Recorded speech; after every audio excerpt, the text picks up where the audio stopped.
In every marriage, I've discovered that there are two types of people. One is the rule follower, and one is the creative person. In my marriage, my wife is the rule follower. None of you are surprised by that. So like if it's 55 miles an hour on the freeway, what is my wife gonna drive? 55 miles an hour.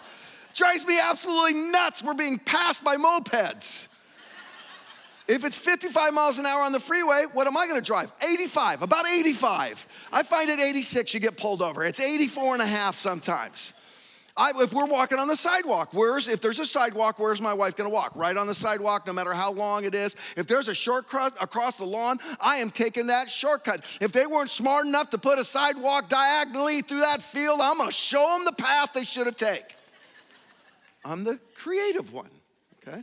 One time we're on our way to go to Hawaii. We'd saved up for a couple years for this, and to get the cheaper flights, we were flying out of San Francisco. So I told my whole family, I said, we're gonna actually all drive to San Francisco, and we're gonna leave our car with a friend, and we gotta get there early, because there'll be traffic, right? There's traffic, right? So we all pile into the car, and we're driving, and we get to that toll booth that's right before the airport, and we stop. I mean, we're not moving at all. For 3 hours, we don't move.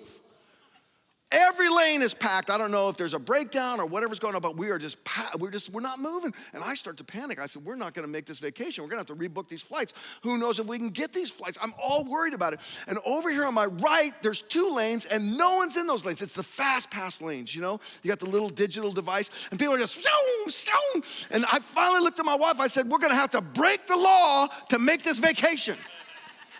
She said, I can't do it. She started sweating, literally. She said, I can't do it. I said, baby, let go of the wheel and let me and Jesus take that wheel.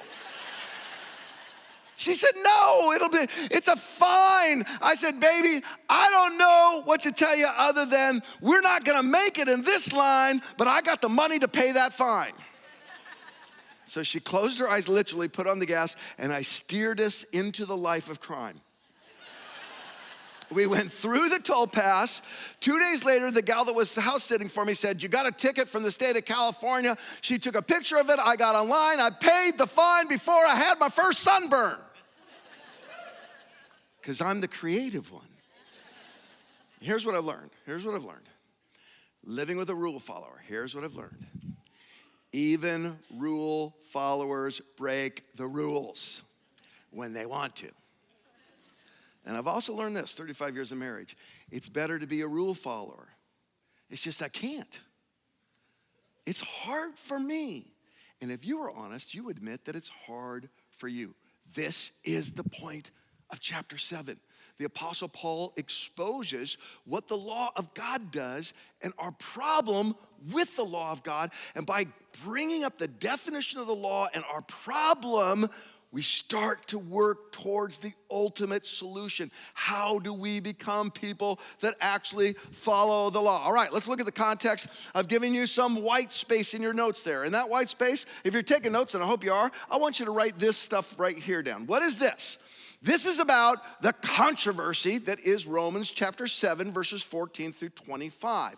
This is a very debated passage. It's very much written on. There's all sorts of wars and theological camps about what it is. I'm gonna boil all the drama down to actually 2 ideas. There is a way to read this passage where you read it from one perspective or this other perspective. This is an oversimplification, but you'll get it. Apostle Paul is speaking here, and the first idea theologically is that he's talking in the voice of a pre-Christian. He's a Christian now. He was a Jewish scholar, as a Jewish leader. Now he's a Christian. He's a Christian missionary. But he kind of slips back into his voice before he became a Christian. He says, as a Jewish person who worshiped the law, studied the law, mastered the law, this is kind of my perspective of what the law is doing in my life. So that's the first way to look at this passage. The second way to look at the passage is he's talking about a Christian himself who struggles with sin. People have a problem with this second point of view because the Apostle Paul is very, very, very vulnerable in this passage. He uses a lot of personal pronouns, and he admits, he goes, I don't do the things I want to do, and the thing I shouldn't do, I keep doing it, and I'm a horrible, rotten, disastrous sinner. And it makes people uncomfortable because it's like you ever have that friend, and you're just talking over lunch, and all of a sudden they share some bodily function story, and you're like, TMI. You ever had that friend? This is the TMI passage right here. Now, which one of these is better? I don't care. I don't care. And I'll tell you why I don't care. The same truth underpins both perspectives. And if you get this truth, you're going to understand the whole passage. What is that truth that's underpinning the passage? It's simply this. There is only one way to live a right acting life. Only one. All other ways lead to frustration and burnout. There's only one way.